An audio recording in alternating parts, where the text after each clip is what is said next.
So, on behalf of Flagler Cares and One Voice for Volusia, welcome to the 2021 Health and Human Services Summit. My name is Chuck Puckett, and I will be the moderator for this session. You have joined the session titled Emotional Occupational Hazards. All participants will be muted during the session. However, there will be a Q&A time at the end of this session for you to pose questions. You may raise your hand using the reactions button at the bottom of your screen. We will then call on you and allow you to unmute yourself. You may also submit questions during the training in the chat box, and we will pose them to the trainer throughout the session, at the end of the session, and at the end of the session if time allows. If you requested CEUs for this session, please make sure that your camera remains on throughout the session. Thank you to the sponsors who made this event possible: Advent Health, Career Source Flagler Volusia, SMA Healthcare, Magellan Complete Care, Department of Children and Families, and the House Next Door. It is my pleasure to introduce to your trainer for this session, Lisa Benitez. And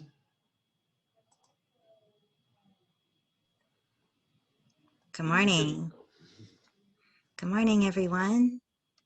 It's great to see you here this morning. I'm hoping you can hear me. Chuck, you can hear me? We can hear you. Great, great. So as you can tell by my background, it's Mental Health Awareness Month, and I am thrilled to be a part of this summit where we can focus on wellness and health. And in particular, this course is not necessarily focusing on others' health, but focusing on our health. Our mental health matters as well, especially in working with this population and in human services. I have a little poll that Chuck is going to open for us. And if you could quickly, it's just a one question poll. He's going to launch that for us. So if you don't mind answering this question, if you've either had training or heard of these concepts before today, I'd like to know.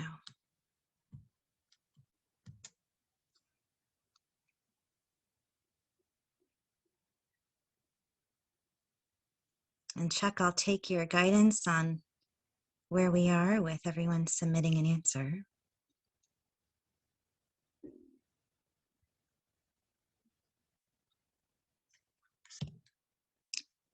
Okay, so many of you have heard of this before. Okay, that's good to know.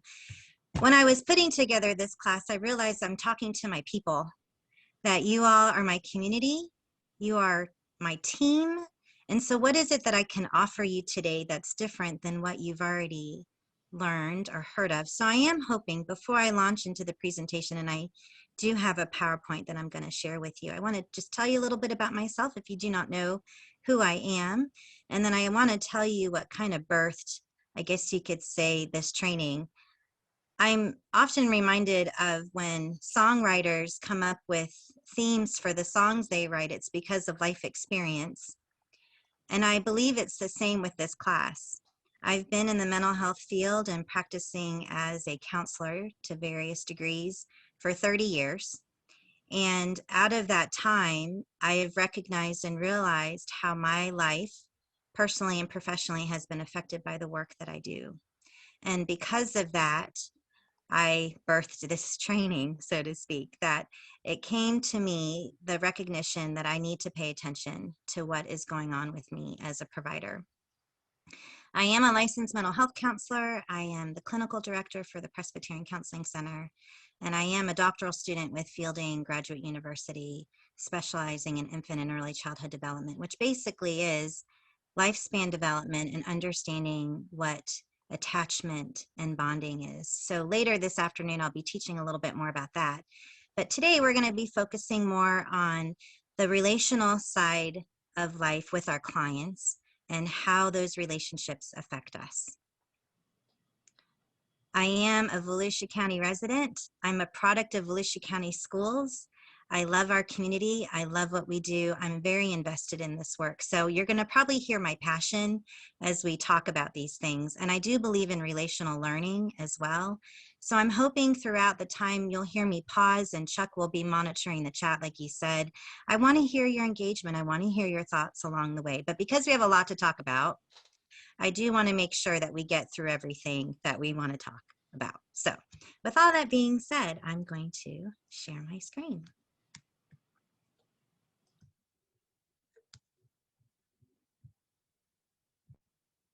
Okay.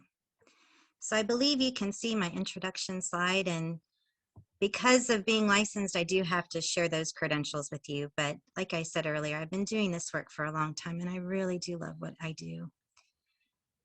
Hoping by the end of this course, you'll be able to walk with something relevant and have some nugget of understanding and better appreciation for this work. I want to make sure we target these objectives, but with that in mind, if you can just write yourself a little note and say, by the end of this class, I want to maybe do blank, and fill, in that blank as we move along.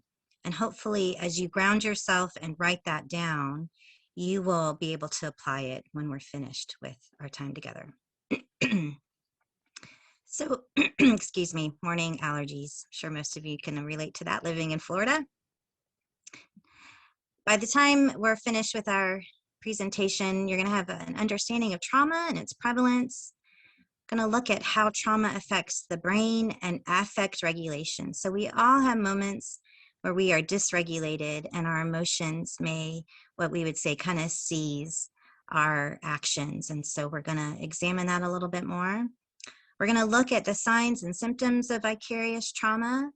We're going to hopefully have a better understanding of the terms that are in the science. You'll see these interchanged often: vicarious trauma, compassion fatigue, burnout, secondary trauma. So we're going to look at all those terms individually and examine them through a lens of reflection for ourselves. We're going to look at some of the concepts that are related to stress, coping, and resilience. There's some promotion of resilience that we're going to look at, and then there's some assessment tools that are out there that hopefully will be applicable and relevant for your work, both with yourself and the people that you serve.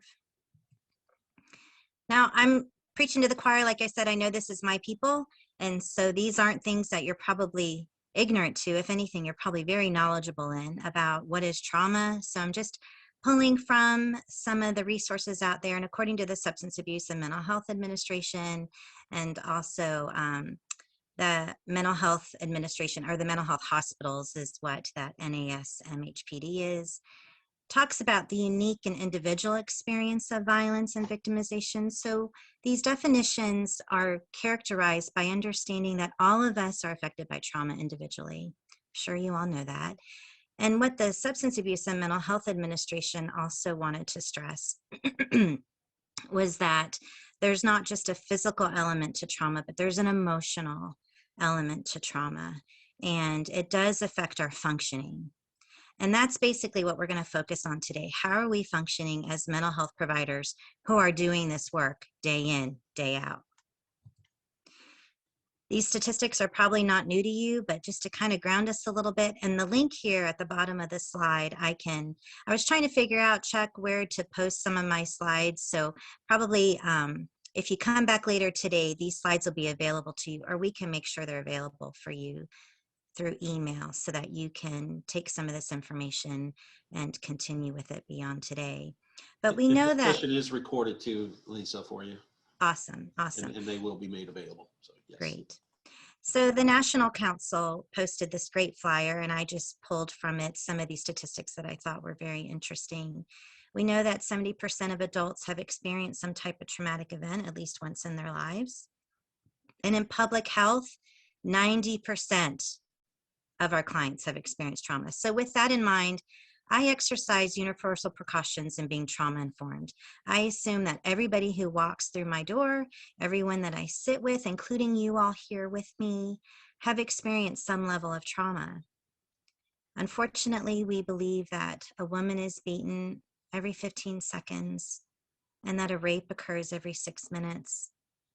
More than 33% of our youth exposed to community violence have some level of PTSD, and nearly all children who witness parental homicide, sexual assault will develop PTSD. And I don't have time to dive into that as deeply as I want, but I will say, why is it? Why do we know that children who experience that level of egregious action, I guess you could say, will have PTSD? Part of what helps us with trauma is knowing that we have a way out of the experience. For children, they haven't learned that yet. Children haven't yet grasped the concept that they can exit the situation. Unfortunately, children are so attached to their caregivers, they rely on their caregivers for safety and security. So when their caregiver or those people in their lives that they look to for comfort, their safety is compromised, the children, in fact, then feel compromised, and they do not feel that they have a way out of the situation. And we believe that critical piece is what causes PTSD. If we do not have a closure to that part of the chapter, if we do not know there's life beyond that traumatic event, that emotional strain on the brain, so to speak, is what causes PTSD. So children are too young and developmentally not there to yet understand resilience and how to move beyond what's in the now, so to speak. Similarly, 90% of children who are sexually abused, 77% of children who are exposed to school shootings, and 35% of urban youth exposed to community violence will also develop PTSD. Because this is such a heavy slide, I don't know if there's any questions or comments about these statistics and something that I just said, or some of the things I just said.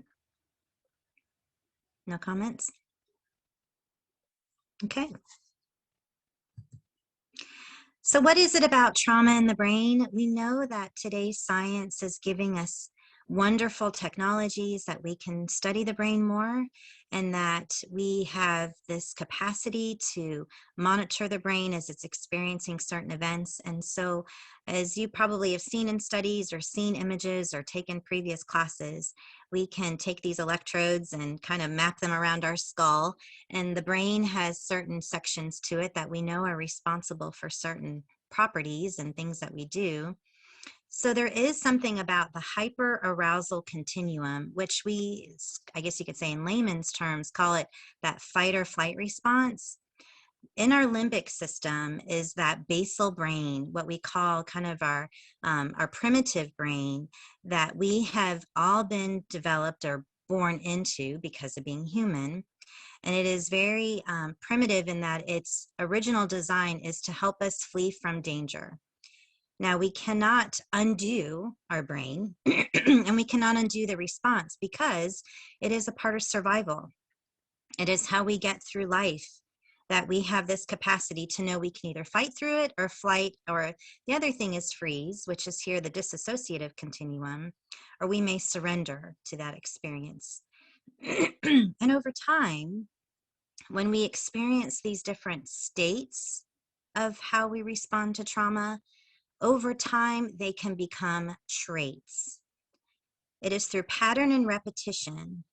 If every day a child comes home to an empty house and they're a latchkey kid, every day they recognize that there's not an adult or caregiver there to lean on or to look to, that state of what we'll say being alone, or that state of being afraid, then can become a trait of not trusting people, becoming more independent, not leaning on people. So over time and repetition, the chronicity of these experiences that our brain has been equipped with can then become an actual personality trait or character trait of who we are. Unfortunately, we know that trauma affects how we regulate. Abuse and neglect profoundly impair our capacity to self-regulate. We know that chronic affect dysregulation, so basically when our moods are unstable, people are going to look to ways to help manage their mood. So there's a high correlation between using substances and drugs with having mood affect or affect regulation or dysregulation. Chronic anxiety, depression can also attribute to having this affect dysregulation, and increased use of the medical or mental health system we know that typically when people come into care or come into my office, it's not that the situation just presented itself. It sometimes takes, which I didn't pull this statistic, but I recall this from a previous training I'm taught. We believe that sometimes things have been going on for 5 years before they come and seek help.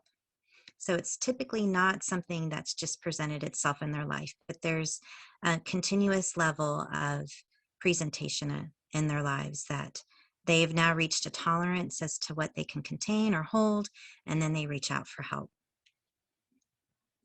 We know that the loss of self-regulation can also result in self-injury, eating disorders, suicidality, the loss of ability to focus on relevant things, so they're hyper aware. They may be paying attention to things that don't seem relevant to them, irrelevant to us, but relevant to them. There's focus issues and an inability to inhibit action when aroused. So basically, because that character trait has now been instilled in them, it now becomes an automatic thing, like a behavior that is built into them, that they immediately respond or act without recognizing it at times. I often say within the courtroom, and I'm sure the courts are aware of this to some degree, if not most of the time, that whenever someone is involved in the legal system, just walking or driving into the courtroom is extremely arousing and can unfortunately start to trigger people, most everybody that we work with on some level, about that fight or flight or freeze response. And some of them, unfortunately, are unable to inhibit their responses in court because of their trauma story. So it's going back to what my comment earlier was, is just being mindful that everyone we work with is trauma exposed, and to be mindful of that is critical. Any other comments or things you'd like to share about what I've offered so far? No? Okay. And nothing in the chat, I'm assuming. Okay. I can't see the chat for this screen, so. All right, so what does this affective states basically mean, and why is it important for us to know? And when I go back to that court comment, that even means us. Even though we probably, some of us may have legal involvement and show up to court a lot, it doesn't mean we ever really stop feeling a little bit of anxiety when we have to present ourselves in front of a judge. It's just inherent in the process. When we have to speak to authority, or we are being called to testify or present information to someone that's for a very serious matter, it will cause some level of stress response. But when we were born, before we had feelings and thoughts, we had body signals. We had our senses. We had the ability to smell, to hear, to see, to touch. And those body signals through our senses, depending on the experience sometimes, will start to create some energy within us. And that energy can turn into a helpless feeling, because those signals can be very strong. And instead of recognizing that those subtle shifts in energy are intended to give us an awareness as to the serious nature of what's going on, or that there's something we need to pay attention to, some of us will take that warning as fear. And people develop those, like I was saying, kind of that pattern of reacting or pattern of being over time because of the chronic nature of trauma and the exposure of it. I am trained in a class called Circle of Security Parenting, and there's a term in the training called shark music. And it's intended to recognize that the background perception of an event, that internal filter that we all have, can often affect how we see that event. And so for some people, they may not even want to be satisfied or sense satisfaction or sense pleasure, because for them, it may not be something they can rely on or trust because of what we would say their shark music, because that warning sign for them is something they cannot trust. And so some people will actually then avoid certain stimuli or avoid events. And I'm sure we all have examples where we've witnessed people, in order to regulate or in order to try to help manage their stress, they may shut down, they may avoid conversation, they may avoid certain things, or they may be in the middle of a pleasurable event and not show it. So that's part of how our brain operates because of that impact of exposure to serious events. As a way to manage this, it's critical to find ways to express and identify these sensations and to name those emotional states. And this is a little bit of a segue into how we're going to address these emotional occupational hazards for us, because we are no different. I felt a little nervous coming into the training today. That's my body's signal, like, hey, this is something different. This is interesting. It's part of the pressure of being here with you. To recognize and to name that is part of me identifying and knowing myself and allowing myself to experience those emotions and learn how to manage them appropriately. As we name those things and experience how we tolerate them, we know that over time, it gives us that sense of purpose, that we can own these things, and that we're all in the same boat. If you were in my shoes, you'd probably be feeling the same way. We are no different from one another, but to be able to express those things and to own it, to recognize it, is part of growth, development, and what I say, sharing and being in relationship with others. Anything anyone wants to share about this slide? Okay. I can't see everyone, unfortunately. And I will hint, I love it when people share. So I hope that you'll get maybe a question or thought that you are willing to put out there. Job stress. So this is our segue. It is a leading source of stress for adults. Now, I say that with a caveat because parenting is hard, right? So, but parenting to some degree, hopefully most of us who are parents, including myself, we have a partner or we have a team that we can rely on and to help us through it.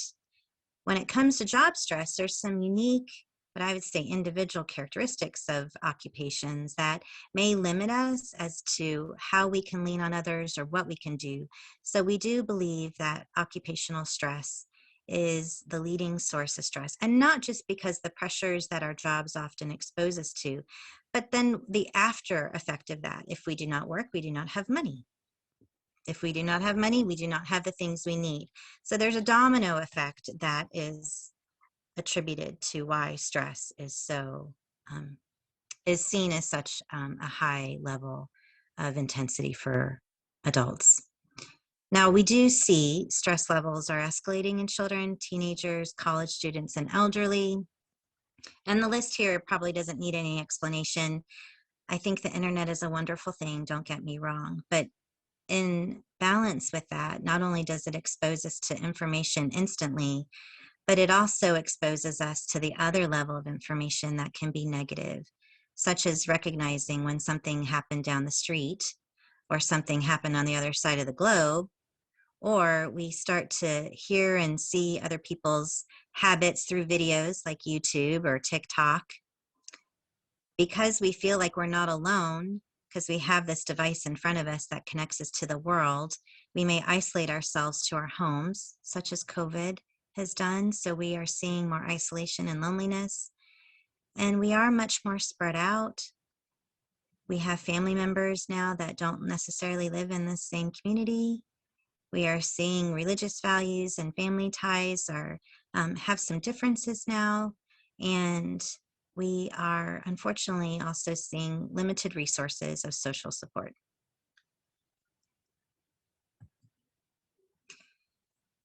Why is stress different now and more dangerous? Well, as I mentioned with the caveman brain, that limbic system was intended to help us from either being someone's meal or finding our meal. We don't have that same issue today. However, what we do have is what we would say pervasive and persistent. I think I have a typo there. No, I don't. My little screen here is stemming from psychological and physical threats. So we have stress from just driving down the road because of traffic. We may have conflict with a partner or a spouse or a job peer, someone at our work. So those psychological threats can have an emotional, cognitive, behavioral, and physiological stress response, even though the threat of harm is not necessarily the same as it was in earlier times of human race development. And because that response is still the same, because our limbic system activates what we would say a bioinformation stream, that stress delivery is about 14,000 chemicals and 30 hormones are released into our bloodstream. So when we are having an argument with someone and we start to shake or we start to feel our heart race, that is that fight, flight, or freeze response. Our brain has no control over that. Once there's some type of fear activated or energy that's associated with our future or our safety, when that fear of our safety is inhibited or is activated, we then unfortunately have no control over what the brain does. It automatically does this. So our stressors have become much more intensified because of the constant communication that's around us all the time. Plus, we have more pressures and demands because we are more sophisticated and we have more technologies and capacities than we've ever had. But that does put stress and strain on us. I like to share a few of these stress reactions because I think it's important to realize there's purpose in them.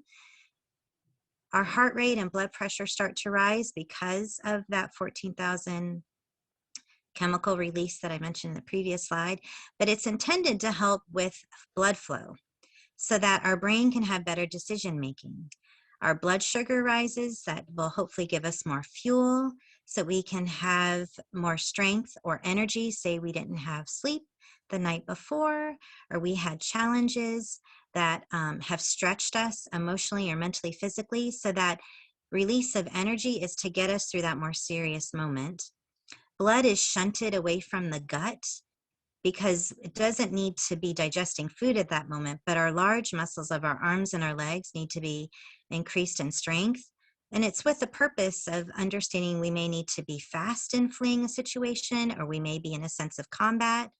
And another interesting thing, and these are just a few of the things that our body's doing with all those chemicals that are released, but clotting is also meant to occur more quickly if we've had blood loss. I tell the story of a previous supervisor who was a biker, or not motorcycle biker, but road biking. And unfortunately, they were driving, if some of you are aware of the loop in North Ormond near the Tomoka State Park, and they hit a pothole. And unfortunately, as a result of that, they went flying, I want to say probably about 30 feet from their bike. And as a result of that, they were significantly injured.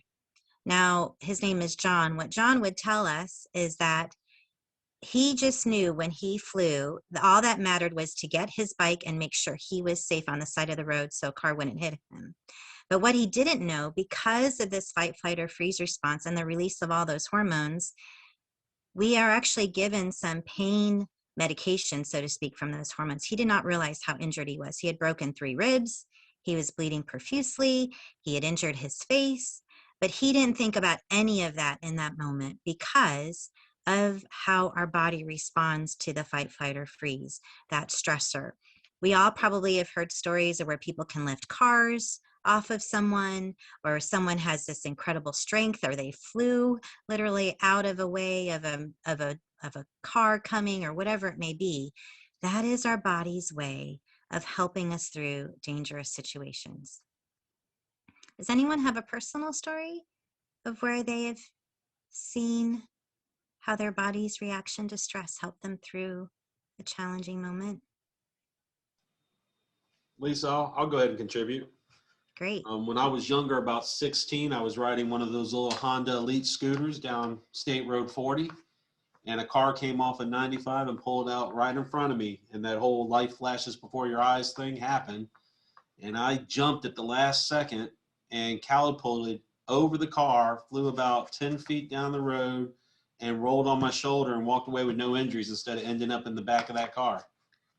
That was one of those moments where I guess everything went to my legs and I was able to fly. Well, and that With some improved help. decision making, right? You knew what to do, right? You didn't have time to really think about it. You just nothing had to really to do do. it. Just have Yep. to do it. So your body knew that you were in a critical state of danger and it gave you everything it needed to survive. Well, I'm glad you're still here today. That's a great story. I mean, unfortunate, but fortunate that you are here and you walked away without injuries. So we now all have heard a story. Anyone else want to share? So I bring all this up because these are the same hormones that are released even if we are dealing with something not as critical as what Chuck shared or the story of my boss named John. A stress event, tension with our family, not being able to pay the bills, the pandemic, unfortunately, causes that whole outpouring of that sympathetic nervous system, that SNS activity. So things that are not what we would believe as critical still cause the same brain response. And that chronic reaction also can be seen from chronic loneliness, poverty, bereavement, mental health, frustration. All of those things do start to take its toll on our health.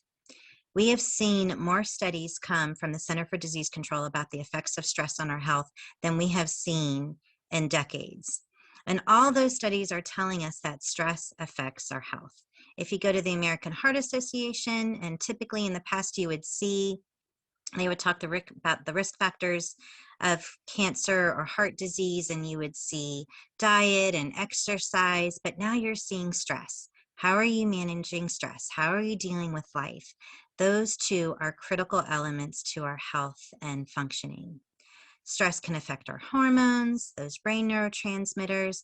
All of those messengers start to affect these critical metabolic activities and enzyme systems, and they actually start to change our organs. We know that stress has that physical manifestation of our health, and the three primary ways that we see it are our GI system. So people who are stressed, unfortunately, may either have chronic nausea or chronic diarrhea, chronic GI upset. They may have skin rashes. A lot of people have headaches. And we know that about half of the people who go to an ER with concerns about their heart and whether or not they're having a heart attack is in fact stress related. So I say all that with a disclaimer. We are relational beings. We are meant to be in partnership with each other. And what we do for our work is going to affect us. We are all affected by it. I am in this with you. How we work and what we do for work is a part of our lifelong development. And it is inevitable. It is inherent in what we do. We will be impacted by working within this trauma-laden population. So because of the internet, I say this with this also in mind. I am a diagnostic statistician, I guess you could say. I'm a researcher. Just because it's happened once does not mean it is me. So when we're thinking about the next couple of slides and you're possibly self-examining, which I'm hoping you are, please do it considering these things about how frequent you're experiencing these things, the duration of what you're experiencing, and the intensity of it, because we all function on a continuum.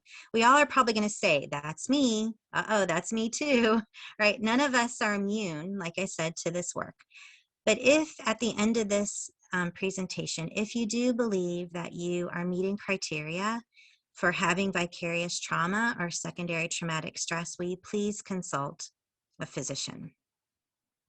And the purpose of all this is self-awareness, not to blame.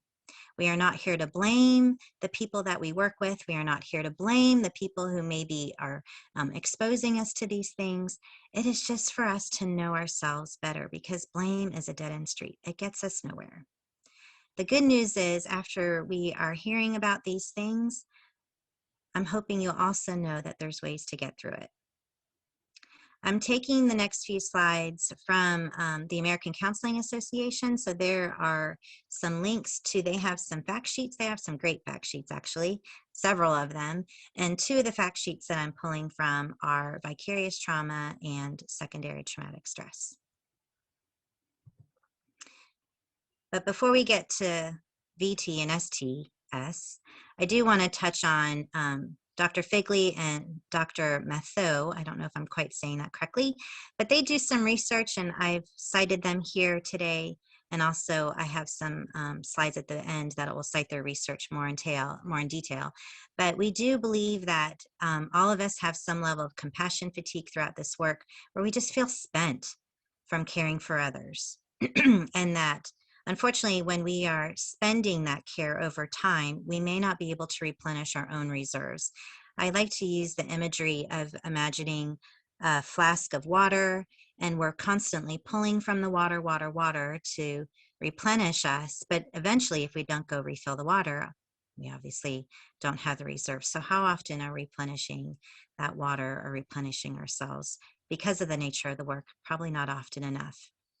And over time, compassion fatigue may decrease our ability to engage with clients and may not be as empathetic or compassionate at times as we know we'd either ideally want to be or like to be. Burnout, here another researcher, and this is from the 80s, because since these earlier studies in the 80s have been done, we've taken burnout and we've expanded it into the vicarious trauma and the understanding of secondary traumatic stress. But here, what we do believe is the difference with burnout is we're just exhausted and we are no longer effective in what we can do with our work.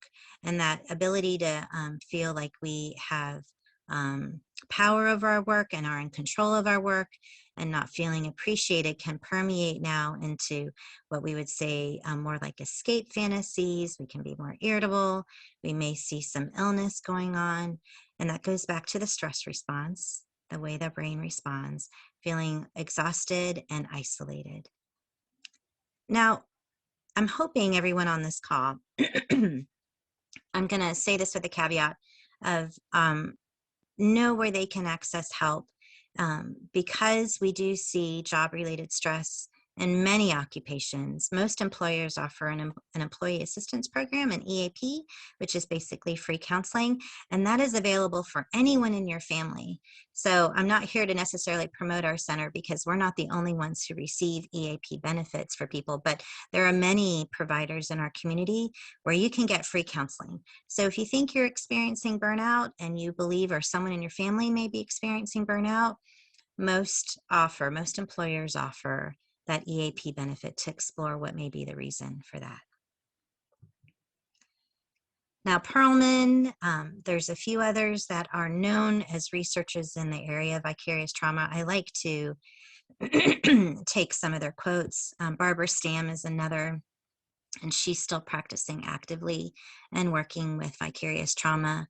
But here the quote, changes in one's inner experience or worldview due to empathetic engagement with a traumatized person may also include moral injury, the experience of events that transgress deeply, that then start to affect our moral and ethical beliefs and expectations. So I don't know how many of you often deal with teenagers, but there's this saying now when they start to like each other where they catch feelings. If you've heard them say that, I caught feelings for you. Well, we catch feelings from our clients. It's unavoidable. Feelings are contagious. And that word transgress, so those experiences catch on to us and they start to affect us and how we think and feel and how we see the world. And as Dr. Stam will say, we start to have a soul weariness that comes over time because we're doing so much caring. We are giving so much. And from that daily doing business comes, unfortunately, some level of fear. I have an occupational hazard from being a parent. I do not like my children to stay the night anywhere, right? Because I know that stuff happens out in the world. And if I do not know the family where they're going, and if they do not know me well, I unfortunately have a fear that something may happen to my children. That's part of this work. And sometimes it may live on the edge of our life. We may brush against it. We may feel hope and it barely makes its presence known, but at other times it can come crashing in. It can overtake us with vivid images of someone else's terror and its profound demands for attention, such as nightmares, strange fears, and generalized hopelessness. So we're going to go through some symptoms and things of vicarious trauma. And so with that, I want to ask you to do it with a level of reflection, thinking about yourself and where you may be and understanding what goes on. It's basically the emotional residue of exposure. It's kind of that leftover feeling when we've witnessed pain, fear, terror in other people. It can impact our performance, our professional judgment, how we function in our work, and unfortunately, we may then have mistakes on the job that we're starting to see that weren't previous. And that state of tension or preoccupation with the stories or trauma experiences may start to affect us to where we just don't want to talk about it. We avoid it. We may be numb, or we then, on that continuum going back, we may have a persistent arousal state. Here they are. I don't know if I should go through this whole list, and I'm wondering how we're doing on time. Oh, we've got plenty of time. Okay. So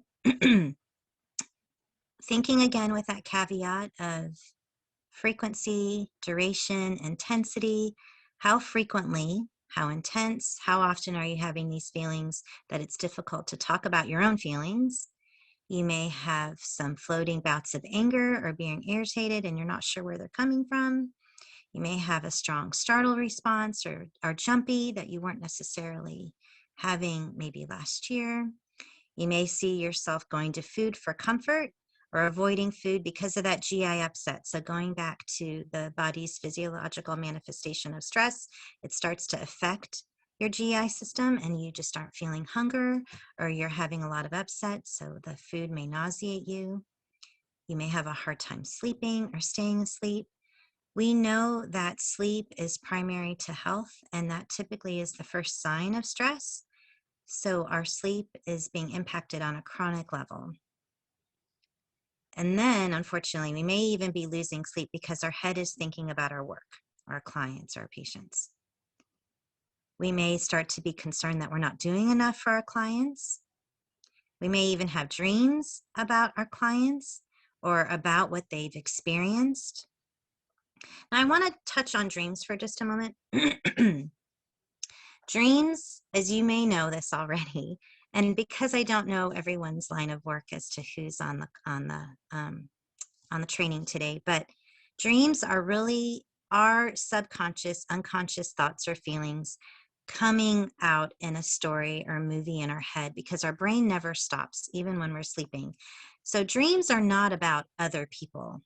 Dreams are about ourselves. So going back to the catching feelings, when we're hearing other people's stories and we're feeling what they're feeling, it starts to show up in us. And so dreams are a way of expressing the feelings of that empathy, of that being with people, just because of the nature of our work, that we start to kind of contain ourselves. We start to also experience some diminished joy towards things that we once enjoyed. We may feel trapped by our work. And I'll just disclose a little bit here. Because I have a level of responsibility and we have a large team, and because I love my clients and I care about them, sometimes I do feel trapped when I need a mental health day. I'm like, who's going to do my work if I take the day off? How is this going to get done? Because it's only going to catch up to me later. So how often do I feel that way? Or how often am I thinking that way? So looking at, I'm going to experience that once in a while because, again, this work's going to impact us.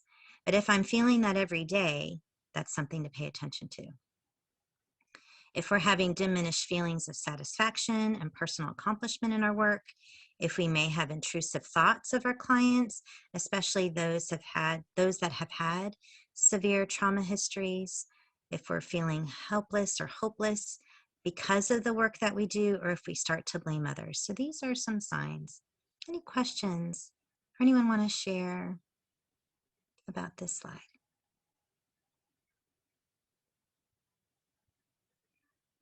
No?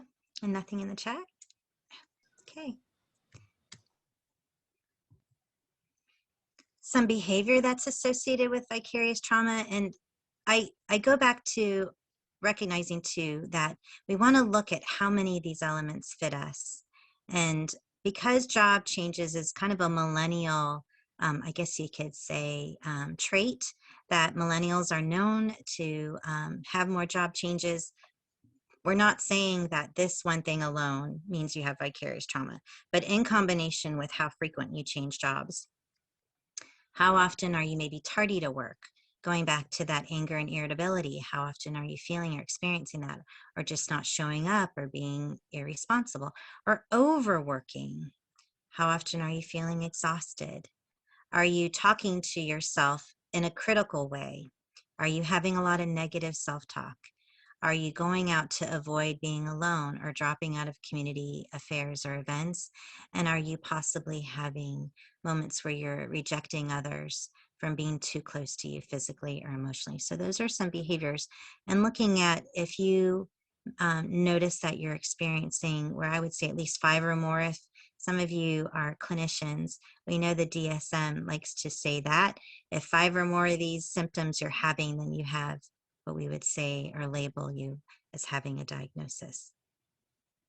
Any questions, comments, thoughts? No? Okay. There's an interpersonal impact of vicarious trauma. We may start to see more conflict with people that we work with. We may start to notice we're blaming and we're having more conflict in terms of we may engage some of that or cause or instigate or step into conflict that may not even have anything to do with us, but because we may believe we can contribute or help in the situation, we may enter it. We may start to see our relationships deteriorate. We start to see a change in how we communicate, and that deteriorates. We may become impatient. We start to avoid clients who have a trauma history.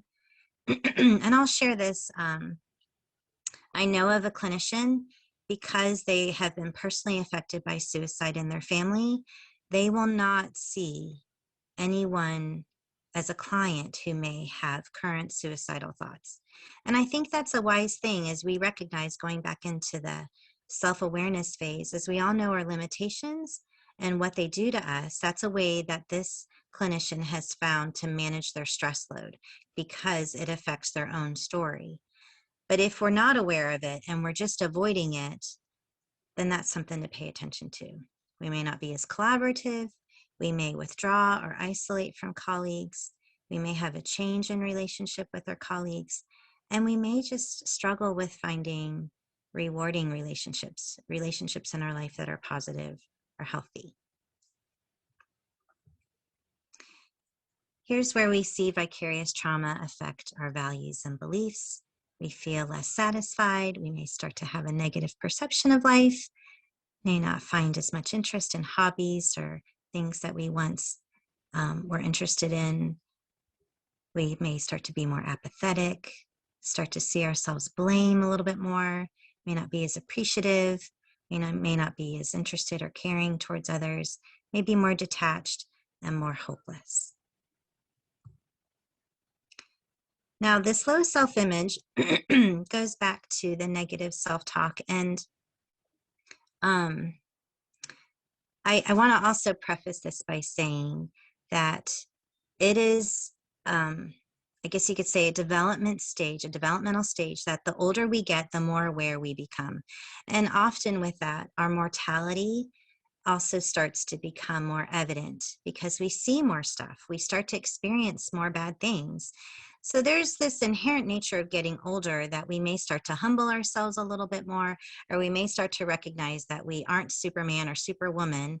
So I don't want to change that, or I guess you could say equal that to the difference of what a low self-image is. If we start to speak negatively about ourselves in jokes, if we start to put ourselves down in the presence of others, if that little voice inside your head, and I know we are not schizophrenic, so that's not the voice I'm talking about, but if that negative voice when we wake up and go to work starts to tell ourselves like, I don't know why I'm doing this, or gosh, what difference am I making anyway? I can't help anybody. Those things, how often are we hearing that? And how often do we believe that we can help the people that we serve? Those are some of the characteristics about having a low self-image. We're worried that we're not doing enough. We may start to question who we are within the world. We may question our identity, our sense of self, our worldview, our spirituality, our faith. We may start to have a disruption in our capacity to regulate, and that's where I brought up the brain regulation before. We may have less ability to contain ourselves and our emotions. We all are a container to some degree.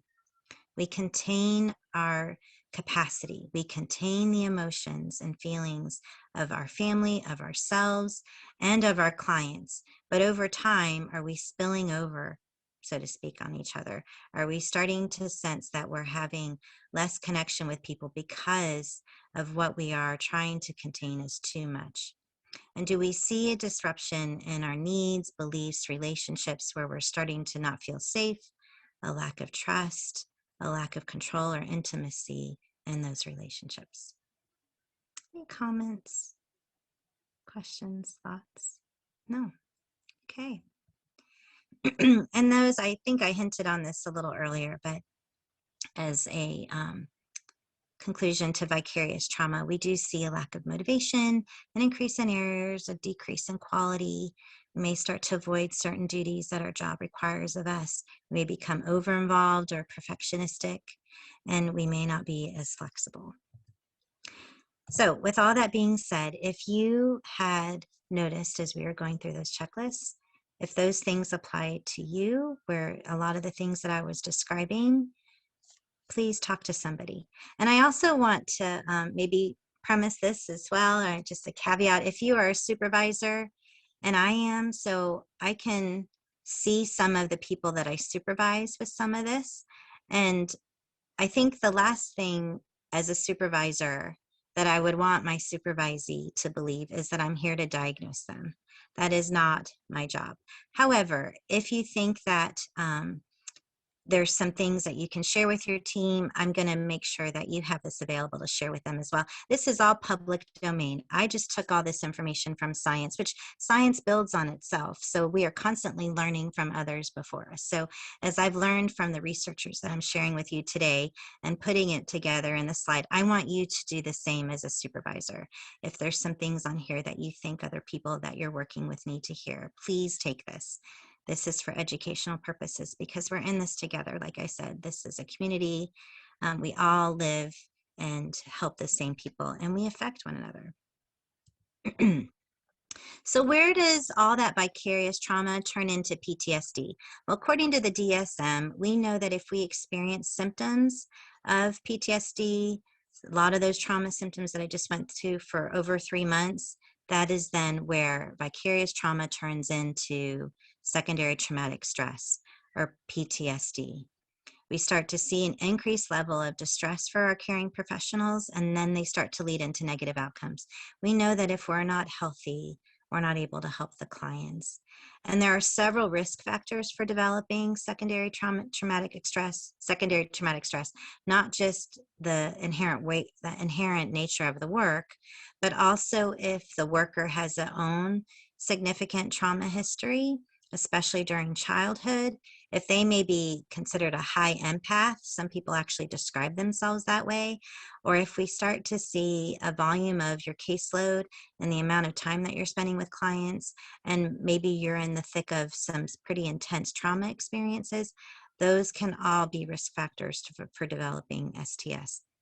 So like for me as a clinician, there's only so many legal cases that I can have on my caseload because the legal system inherently has a higher level of trauma exposure for me, a higher level of intensity and demands for me. Trying to manage that internally is really important if I want to continue to do the work that I do. Any questions about secondary traumatic stress? Do y'all hear my cat? Do you not hear Kitty? Yeah. She's locked outside on the patio. She'll be fine. I can't help her right now, but curious if y'all can hear her. So 2 kinds of empathy. What is it about doing this work as it requires strong listening and communication skills? We start to have some level of, where I say, catching feelings. We have a cognitive empathy, which we cognitively understand the effect of trauma, like we're learning today. This is all cognitive stuff. But then there's the level of affect where we start to feel. And I don't know if anyone who's on this call can sit here and say that they have heard someone's story and maybe not fought back a tear, or they wanted to do something about it, or they felt angry or helpless or hopeless or afraid for somebody. That inherent nature of being with each other. We are human beings. We are being with each other all the time. It is because we feel with and we think with others and what they're experiencing. So we are empathetic. And because of that, it is going to take its toll on us. So that's where I go back to reminding us that we are, none of us are immune to this work, but it is inherent in this work and how we do it.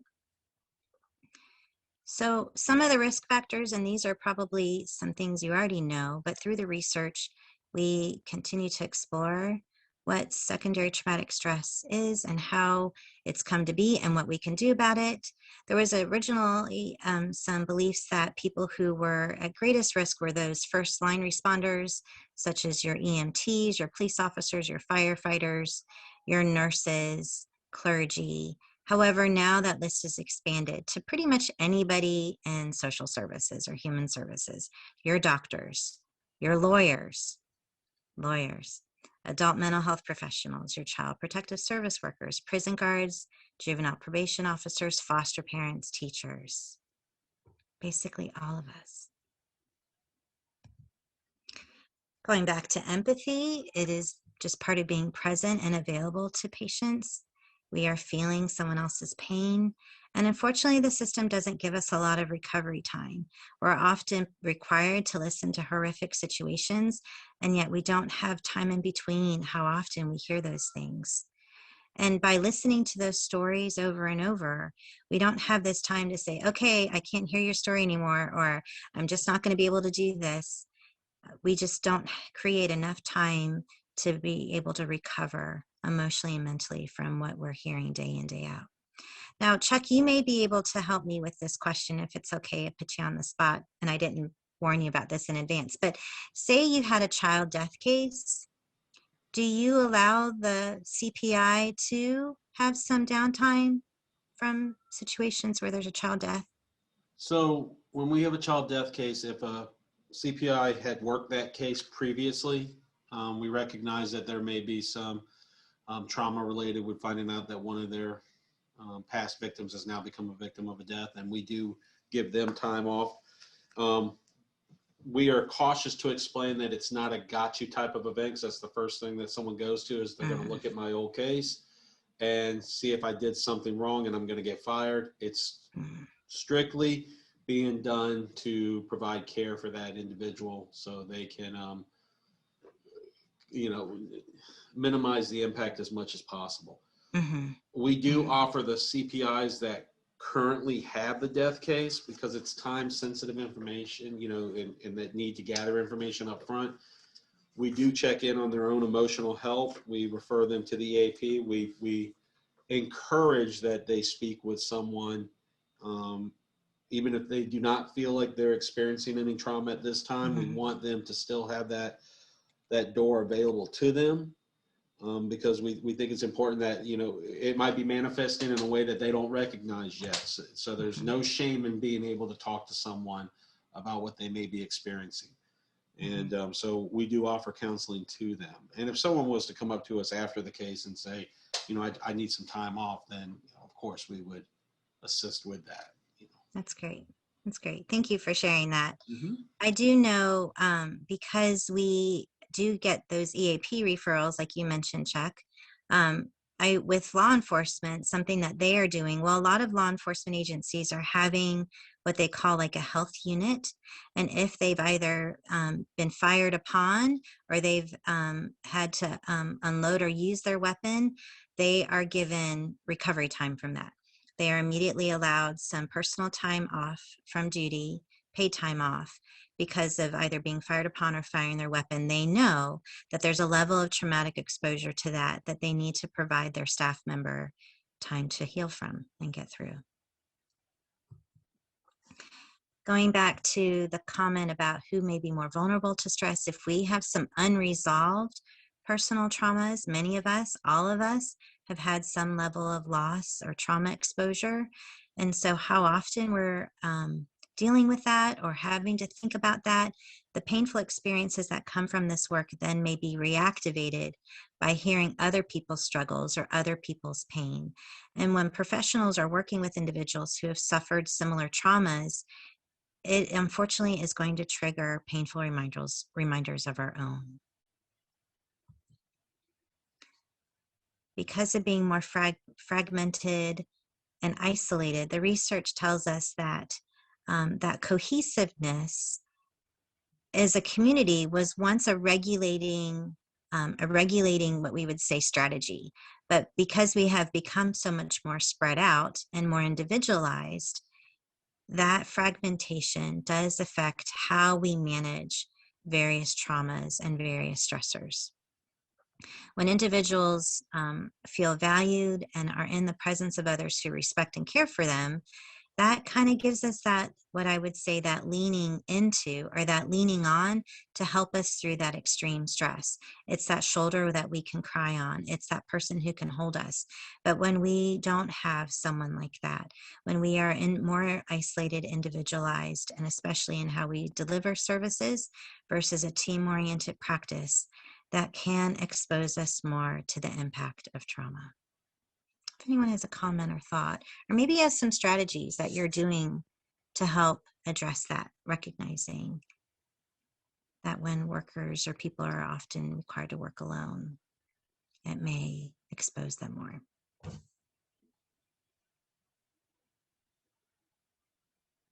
No comments? Thoughts? No? Remember, all you have to do is hit the icon on the bottom to raise your hand, and I'll unmute you if anyone wants to make a comment.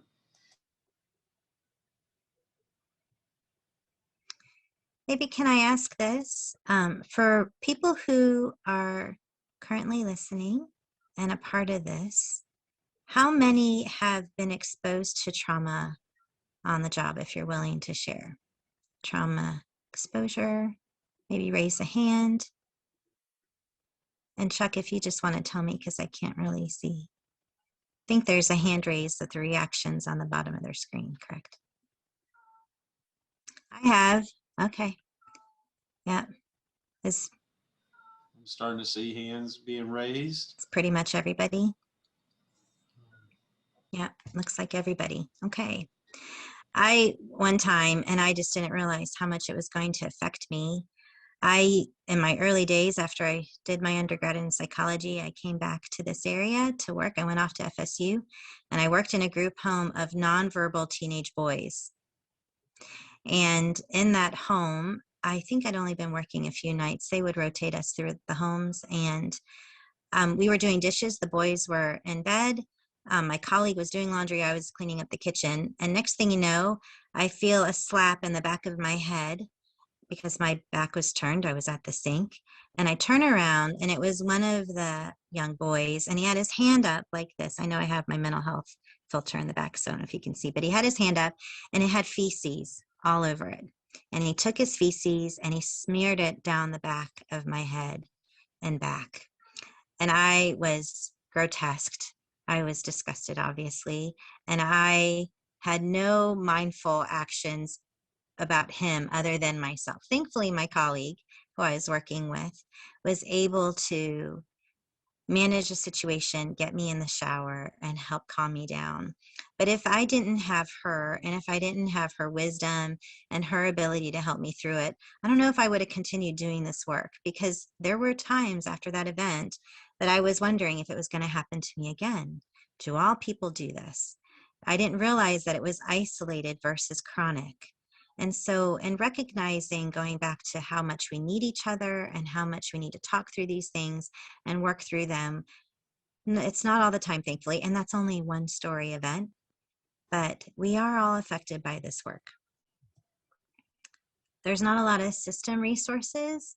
We may see, as a result of COVID or the pandemic, that economic loss, the effect on budgets. We don't have as many personnel.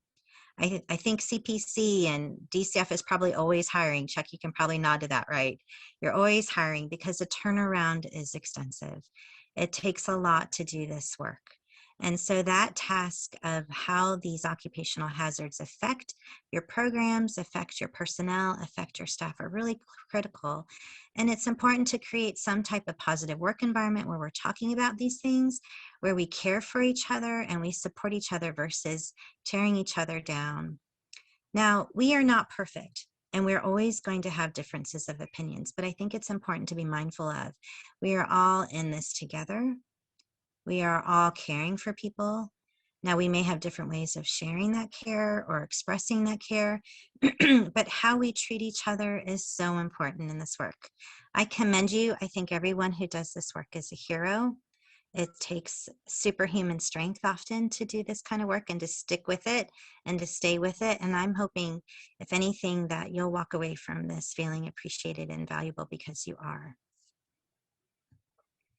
Here are some trauma assessments and tools.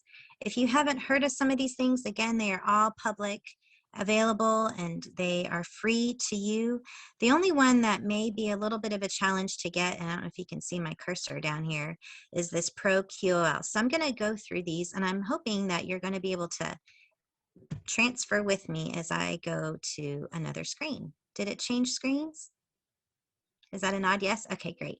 So this ACEs Aware is actually out of California.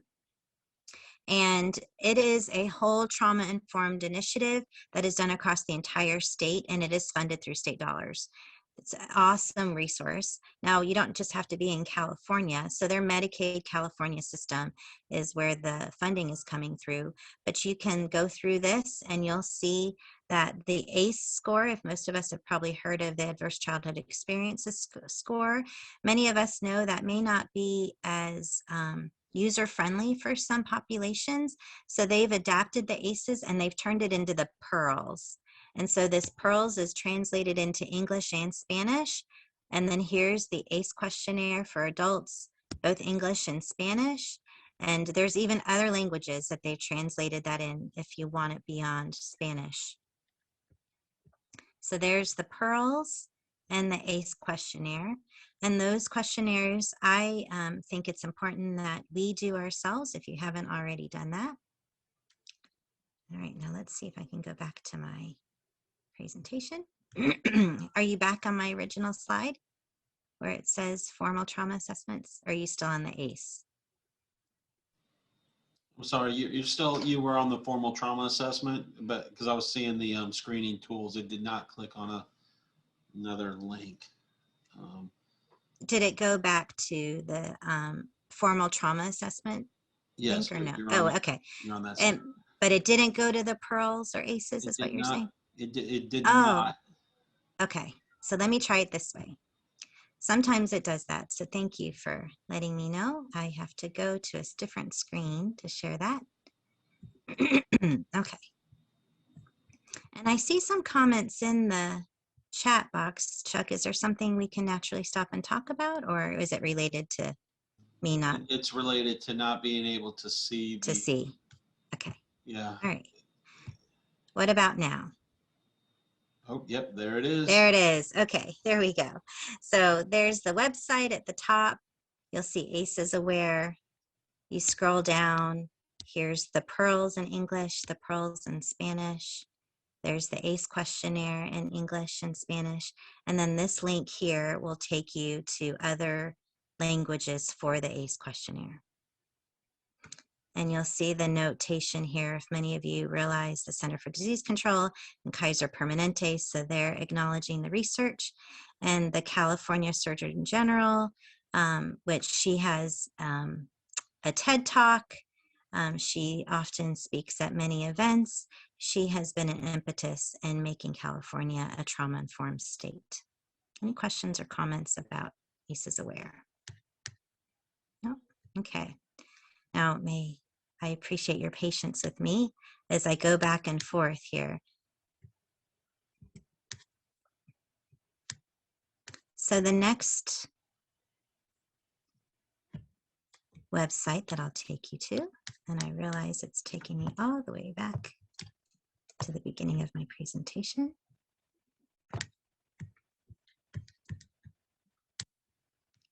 The schedule of recent experience that's listed here, I'm not going to go to the link, but we will make sure you have these available. This is a 3-page questionnaire that takes you through a laundry list of events that have possibly happened to you within the last year, and you check the boxes and you note at the end of it, you calculate a score, and it tells you if your score is over 500 to please get some counseling. So there's the SRE, and this is public domain. We have the stress symptom checklist, and this you'll notice, and because of the sake of time, I'm not going to take you to it either, but this is basically a combination of all the vicarious trauma slides that I had gone through with you earlier, and it just puts it in one form. So I'd like to ask, when we conclude today, and if we have time, so I'm watching our time, we may even take you to those to do individually if we have the time to do that. But I want to make sure we get through everything we have to talk about, and that we also answer your questions. But I am going to take you to this website, the U.S. Department of Veterans Affairs. So asking for patience, I'm going to pull up this website. Recognize that you don't go there with me. I have to stop share and then go again. And hopefully now you see it, correct? Okay. The Veterans Affairs, or the military, have done a wonderful job with enhancing awareness about PTSD. There's actually a website and a national center for PTSD. You will find everything you possibly need to know about trauma on this website. Here you'll notice on the margin, understanding it, understanding treatment, people, families, and friends who are impacted by their loved ones who have PTSD, and us as providers. And then what do we do with that? So you'll see tons of assessments here, and these, most of them are free and available. Now, getting to these websites, same with ACEs Aware, I did not need a username and password. I just went immediately to the site. So that's the good news, is that I don't have to remember another username and password. This is all public availability. And you just click on the link, and it will take you to the research of it, and it will help you then learn more about this assessment tool and what you'd want to do with it. So for some who are on the call who may have more in-depth involvement with families, who may need a little bit more determination of what they're working with, because the ACE score just identifies the trauma. It may not help us in understanding the level of the trauma impact on the person. So these trauma assessments and trauma tools are meant to give you a better understanding. Now, if that is something that you think is relevant, then you can take these checklists and you can help refer that person on for further treatment. Going down here, you'll also see some websites that will help provide you more information about trauma and education. The National Traumatic or Child Traumatic Stress Network, the NCTSN, is a very common resource. Here you'll see apps, videos. There's some in Spanish. There's some personal testimonies that veterans have given and have allowed themselves to be recorded on video, where they personally share about different events in their lives. So it's a great resource. And then down here at the bottom, anybody can call this. You do not have to be a veteran, by the way. Anyone can access the National Center for PTSD. And here's the 1-800 number. But if you are a veteran, you would press 1. And even here, you have an online counselor available to you that you can chat with. Great resource. Any questions, comments, anywhere you want to see on this website? Or hopefully you've already saved it in your bookmark. Okay. All right, so I stop the share. And I go back to my website.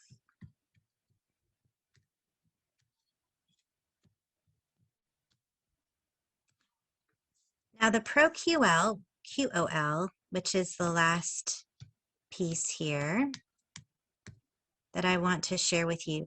This is a professional assessment. There are updated versions online. The newest version, I want to say, is 5. So that one is copywritten and you need to pay for it. But the ones previous to 5, if you want to know about how much on a diagnostic level, I guess you could say, of you being impacted by vicarious trauma, or if you have secondary traumatic stress, also known as what I would say like occupational PTSD, then you may want to take the QOL. And you will find that available. Plus, there's a ton of research, international research on the QOL. This is probably what I would say the standard or the most looked to when it comes to research and determining what your quality of life is because of occupational stress and occupational hazards that are emotionally impacting you. Comments, thoughts, questions about these assessments? Is there any that you may have that I haven't touched on or that you've used before?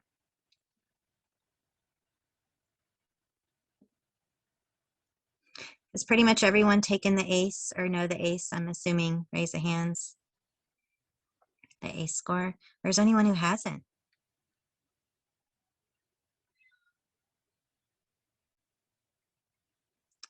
Oh, so I'm not seeing everyone raise their hands. Actually, let's see. ACEs is awesome. Okay, so almost everyone's taken the ACE. That's great. Okay, glad to hear that. If you haven't done the ACE score and you are wanting to do some more self-reflection, that's a good place to start. Okay.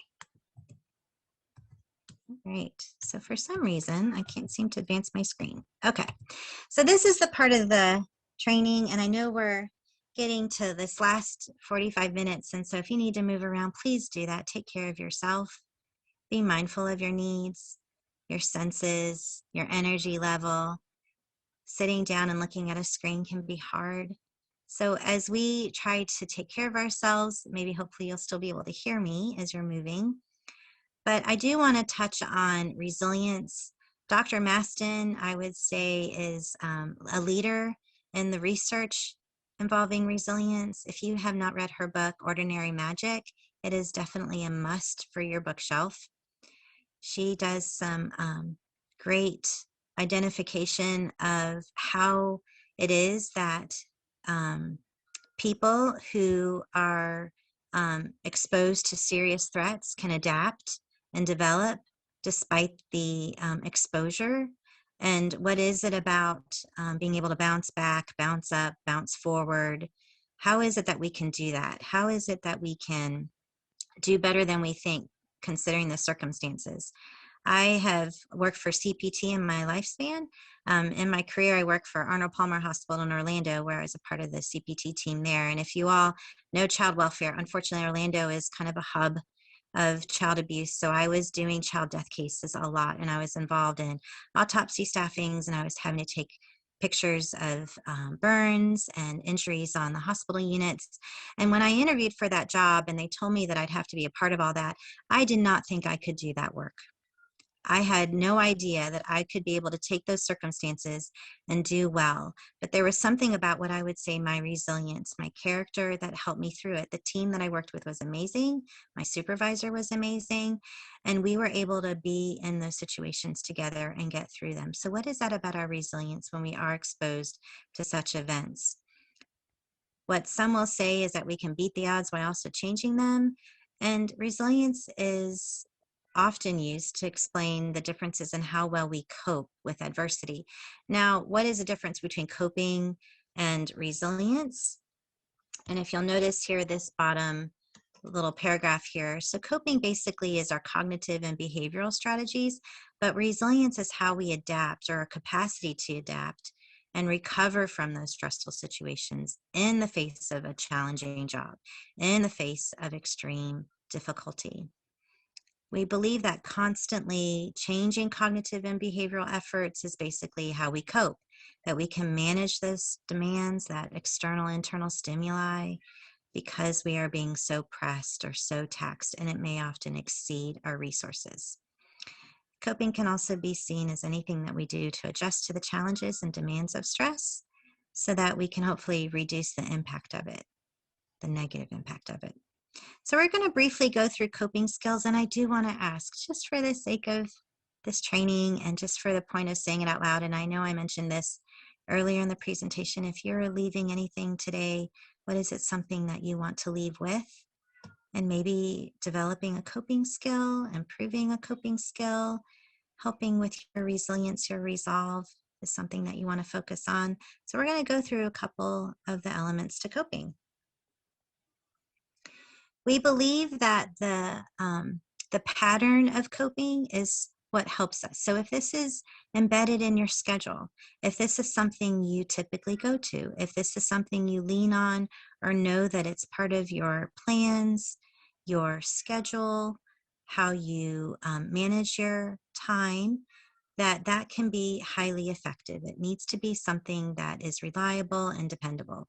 But there also needs to be some level of flexibility to it. So the beauty of some of the things that I teach in counseling is knowing we can deep breathe anywhere, we can tap anywhere, we can visualize anywhere. So the flexibility and the nature of that can be applied in whatever circumstance or whatever environment.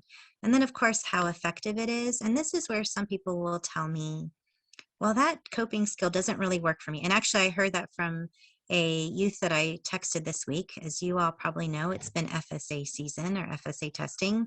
And there's one particular young person I'm working with who has a learning disability and is unfortunately falling behind in school. And so I wanted to check in on them and see how they were doing. And I reminded them of a couple of the coping skills. And they said, well, this doesn't really work for me, Miss Lisa. Well, here's the caveat to some of the coping skills, and you may already know this. If we are already in that fight, flight, or freeze response, so what I say on a continuum of 1 to 10, if we are already at an energy level past 5, if we are nearing volcano eruption, like volcanic eruption, our brain is already activating that fight, flight, or freeze, that whole release of hormones. The coping skills are not going to be effective at that point. We cannot talk the brain into getting better. At that point, we have to employ or use other different types of mechanisms to help us manage that stress response. But if we're below a 5, if we start to feel the energy come on, if we start to feel some muscle tension, if we start to notice our body shift a little bit and we're uncomfortable, that's when we use the coping skill. That is critical to the work. I hear that a lot. This just doesn't help me. Well, unfortunately, we may not have used it soon enough, and that may be part of the strategy where it failed. Also, through these coping strategies, we want to be able to have a sense of competence or that we were effective in managing that. So I think exercise is such a popular coping strategy because typically there's a benefit that comes from exercising. You typically feel that release. You feel more fatigued, so you're ready to kind of wind down. You notice that you've been sweating. So all of that is a physical evidence that there's some level of accomplishment. But when it comes to some other coping strategies, you may not get quite that physical sensation or that sensory experience that may be helpful for you as managing these various emotions and thoughts that you're having. Now, there are obvious coping assistants, and when I note here and coping resources, there are a ton of apps. Our colleague, Julie Barrow, posted on Huvo, I think I'm saying that right, or Huva, right? Huva is the platform, I believe. Huva, there's a poll out there or maybe a blog discussion, and Julie Barrow asks us, how many of you actually use various mindfulness apps on your phone? There are tons of them. They're free. They are available to you. And so she just asked, what's your favorite? What are some of your favorite strategies that you use? I can tell you mine is music. I have music going on all the time in my home. I have tons of downloads in my iPhone app or in my Amazon Prime app. I save them. They're free. I pay for that. And it's worth every penny that comes out of my bank account every month because that is how I do this work. That is how I get through my day. Music is playing every chance I get. And being mindful of the music that we are playing and noticing, like, if my song selection goes to something intense, that's probably something going on with me, right? If I want some rage music, there's probably something going on. But if I want some Baroque music, I'm good.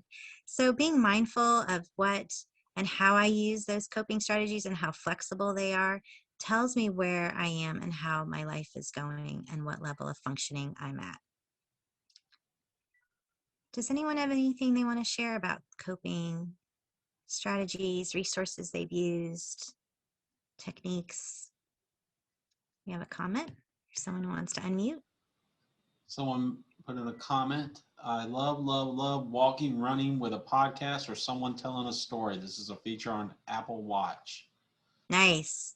I think a lot of us, and Apple has some great resources with with, I guess you call it, well, the Apple Watch, but also we have the iPods, right? And we have like iUniversity or something. And there's trainings that are available on there.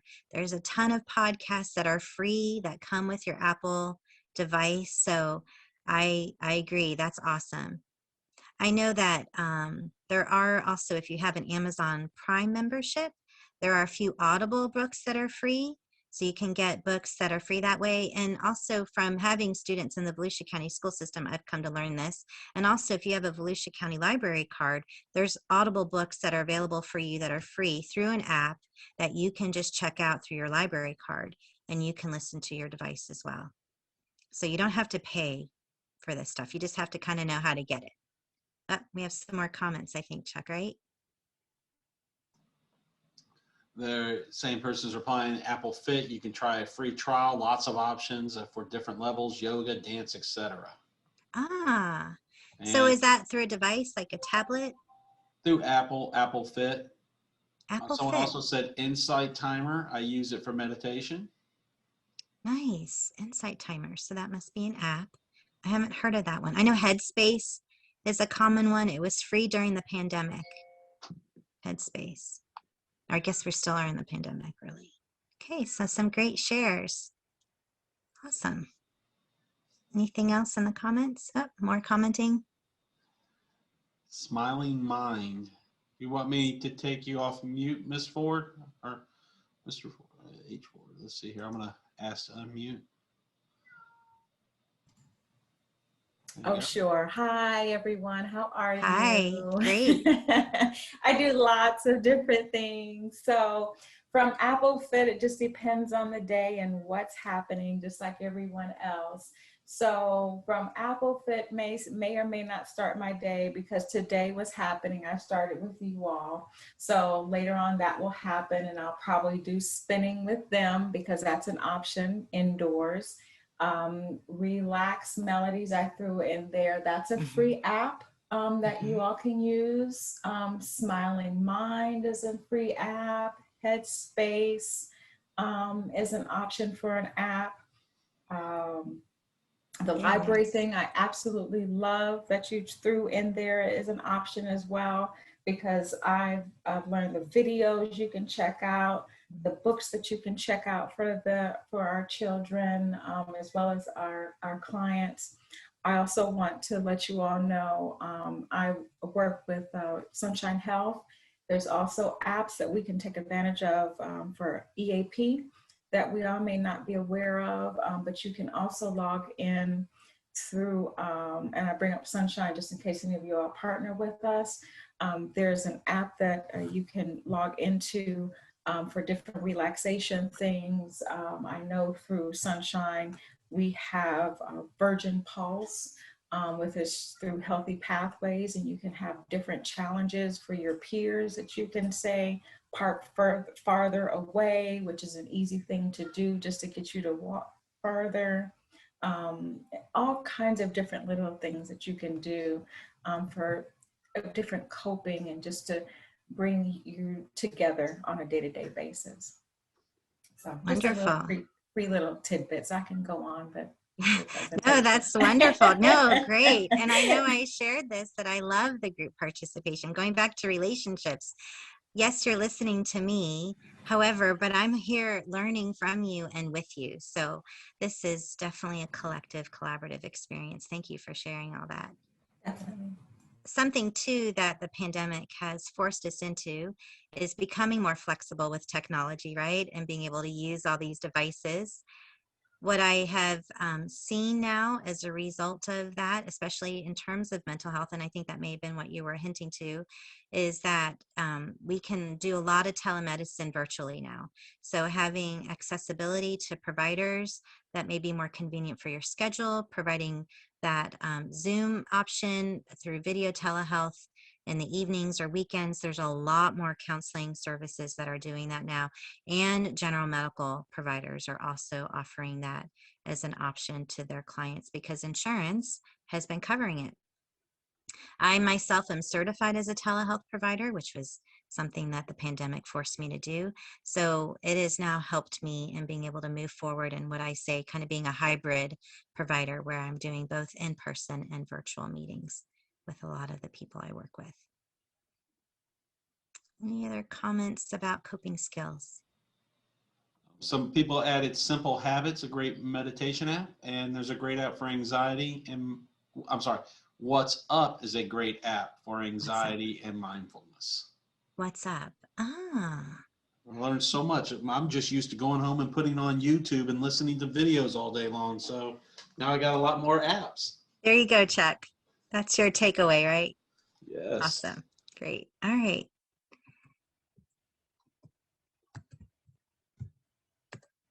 So as we think about what we've already discussed in all the coping strategies, there are a few more things that I think can help us with coping that we may not consider as overt in their efficacy.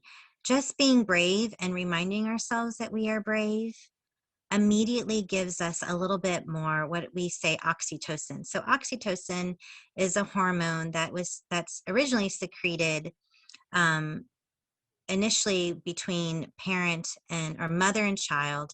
It is what they call the love hormone.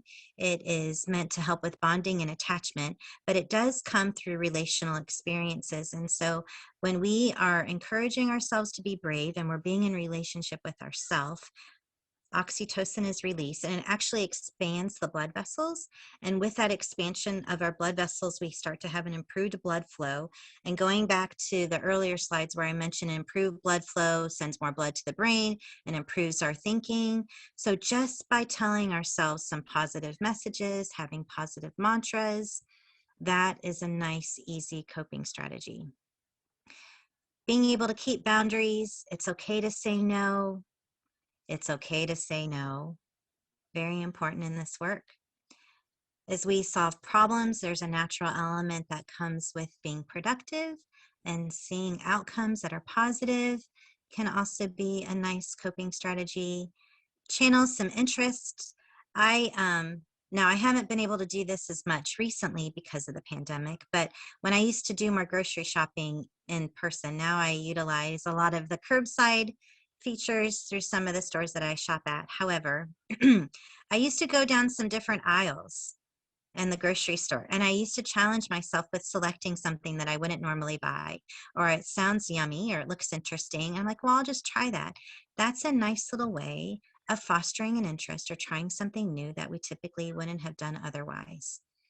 Learning some ways to calm ourselves down, having some type of self-care plan, be it getting massages. I see Hands and Stone, is that what it's called, Hand and Stone? These massage places that give you like monthly deals, so you can go and get massages so many times a month. And we have nail salons and hair salons on every corner, on every street. How we take care of ourselves by doing our nails, and yes, men can get their nails done, by the way. I don't know, Chuck, if you've ever had a pedicure, but I see lots of men in the nail salon getting pedicures or getting their feet cleaned and their toenails done. But yes, we all need that little bit of pampering. We all need that level of paying attention to our body. How we remember that tomorrow is another day. We can lean on others, and laughter is always a good way to manage stressful events. Any other comments about these strategies, ideas? No? Okay. As we start to wrap up, I do want to help you, and I like to provide a little bit of disclosure during trainings just to kind of help break the ice, so to speak, and kind of model or lean on. I can be my own worst critic. I think I already shared that a little bit, but I also can be someone who may hesitate to ask for help because I'm often the one who's leaned on when others are needing it. So me being mindful that I too need my social connections, that I too need to personally develop, that I need assistance, that I need help with solving problems is imperative in this work. It is okay. Just because we ask for help, just because we need help does not mean we're weak. And just because we are needing help does not mean we're not handling something well. The more I isolate, I know that I start to expose myself to the inherent nature of this work and how it affects my functioning. So it's really important to develop your network, to try to name a few people that you go to for support. And if anything, if you haven't yet been able to take away anything, can you at least reach out to someone that you care about, who cares about you when you leave this time? Text them, appreciate them, maybe plan a time to visit with them, go to coffee, be willing to share something with them about how you're doing. If you can give that to yourself today, that'd be great. And as we build healthy relationships, it's always important to be mindful of how we are being reflective. Are we learning from mistakes? Are we spending time and noticing the actions and things that we're saying or doing that may unfortunately or unintentionally be causing some level of impact or negative impact? Are we asking ourselves empowering questions such as open-ended things that encourage genuine discussion? And are we being mindful that like energy attracts energy similar to ours, that if we are a positive influence, we are going to receive positivity that is hopeful and encouraging because we bring that out and share that with others. It goes back to the catching feelings idea. So in conclusion, we know that stress is unavoidable, especially in our workplace. There are many risks of what we do because we work around trauma, and it is critical to be aware and reflective about how this work affects us. Now, reflective practice is a whole other level of training, and I do offer reflective practice trainings through the college. If you are interested in learning more, or please reach out to me. This is my area of dissertation and my focus of research as I'm looking at ways to implement reflective practice into systems. But we all need to be reflective, and there's a ton of literature out there and a ton of information about what reflective practice is and how we can utilize it to the best of its, I guess you could say, affordability in our lives and the benefits of being reflective. But all that, with all this being said, it is really important to just acknowledge and care for ourselves, to practice these coping skills and techniques so our quality of life is improved, because we're designed for relationships. We need each other, and we need others to lean on as we heal, and we are resilient. Here's a ton of the resources that I mentioned today. I do want to mention Dr. Keurig down here. I commented a little bit on some of her work with the ProQOL. She is taking that quality assessment, and she's using it with, she's primarily in California right now, but her research is going into areas that serve traumatic populations, and she is taking that assessment tool, and then she's actually developed a curriculum for employees to go through to help build resilience within the workforce of people who are dealing with trauma. So Dr. Keurig's work is something that you may find interesting. And then the NCTSN, I know I mentioned earlier, is also a great place to go. And then Dr. Stam does some great work right now on how work affects us. Here's my contact information. Please feel free to email. Calls, I'm not always so good at getting the messages because of remote work. This is not a direct line. It does go to someone who answers the phones for us, but they are great with getting me messages. But email is really the best way to reach me. So I'm going to stop share, and I'd like to be able to see you all. And I'd love a little bit of discussion. Any comments, thoughts, some takeaways, or even some feedback for me about today and what we've talked about. And if you'll raise your hand, I'll unmute you.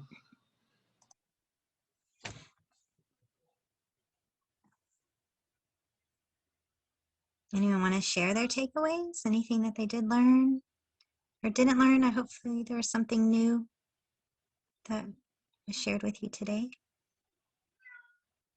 or someone else shared with you today.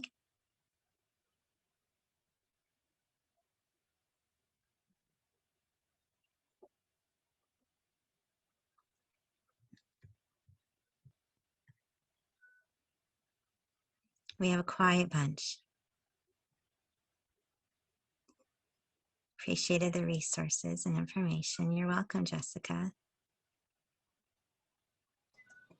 So I want to say I learned a lot from your training, and I've seen you speak several times, and it's the first time I really paid, closer attention to the VT and checked off several things while you were going through the list. I'm like, huh. So might be something to look into a little bit. Well, you've been doing this work a long time, Chuck, right? Yes, I have 20 years. Yes, 20 years. And to think that we're immune to it, right? Mm-hmm. It's part of our resilience to have that attitude. That's an attitude of hope, because you probably, like me, love what you do. Yep. But it doesn't mean that we're not affected by it, right? It's true. Yeah. So, and you lead the way by modeling for your staff Mm-hmm. that it's okay to admit this work affects you. It's okay to acknowledge that this work is hard and that we are unfortunately human. We catch feelings. We are affected by trauma stories. We cry at movies. Why do we cry at movies, right? Because they have that feeling of, that experience. So just the only difference is when we hear other people's movies, so to speak, we know better than to cry, but we may want to. I think for me, I started recognizing when I started projecting my own children in situations when I'd see a kid on the floor that something about them reminded me of my own children. And so that's when I knew there was a little bit of trauma there that I needed to take care of. And just being reflective and mindful of all that takes a lot of courage. But it is, how it's inevitable, right? You are going to see your children and other situations about your day and about your life. So Ashley shared a good reminder to take a step back, take care of our trauma, because this work, let's see, I'll pull up my chat box here. Because this work really does affect us and can numb us, absolutely. I'm glad, Ashley, you're saying that. Thank you. Some of us had some clients pass away. It's been different in how we have been able to get comfort that we personally needed. Just a nice hug from a coworker always was so helpful.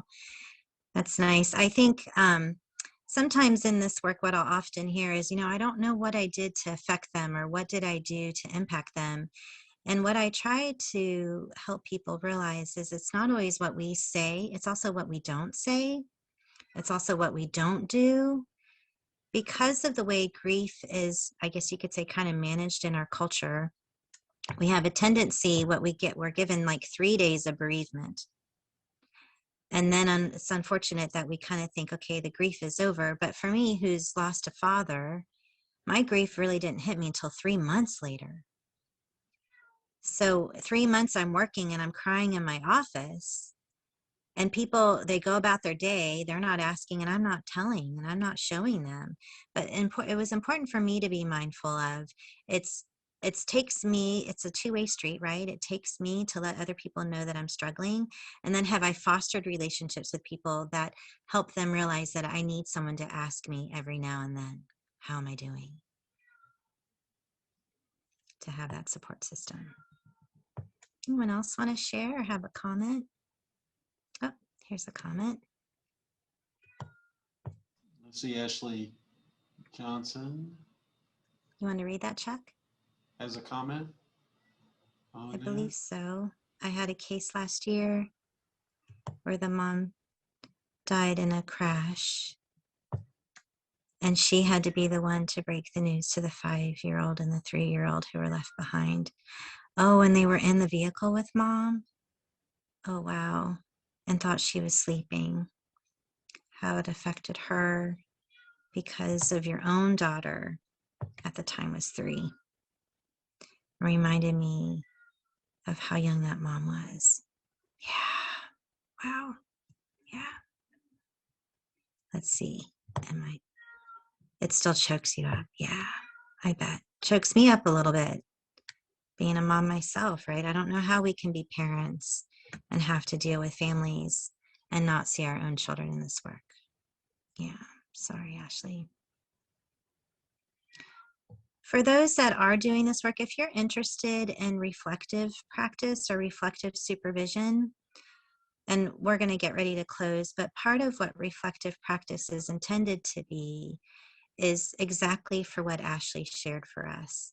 Being able to ask more beyond the administrative duties of our responsibility, but also ask about how this work affects us emotionally and mentally. Reflective practice is intended to kind of integrate some of the mental health skills, I guess you could say, and use them in an employee setting that is safe and secure and meant to build you up and provide you the skills so you can keep on doing the work that you're doing. I provide reflective practice or reflective consultation for Healthy Start. As many of you probably know, Healthy Start goes into our homes within our community and trying to help reduce abuse, child abuse and neglect, and help strengthen families that are at risk. But unfortunately, as a result of that, they are exposed to some of those risk factors. And so when there's some cases that Healthy Start has that they need some reflective consultation on, I am a trained reflective supervisor, and so I provide that. But I'm also willing to provide that to anyone who is seeking it. Yeah, and Ashley shares that she felt like it was very personal, and that was what we would say the vicarious trauma, or that compassion, the compassion fatigue, the catching of feelings. Oh, and did you went to the funeral and lost it? Yeah.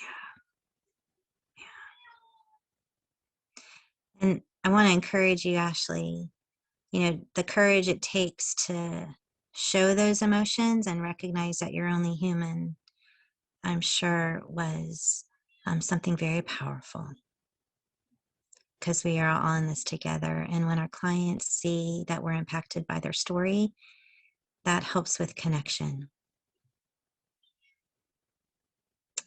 All right. There's no other comments or nothing else that people would like to share. Questions?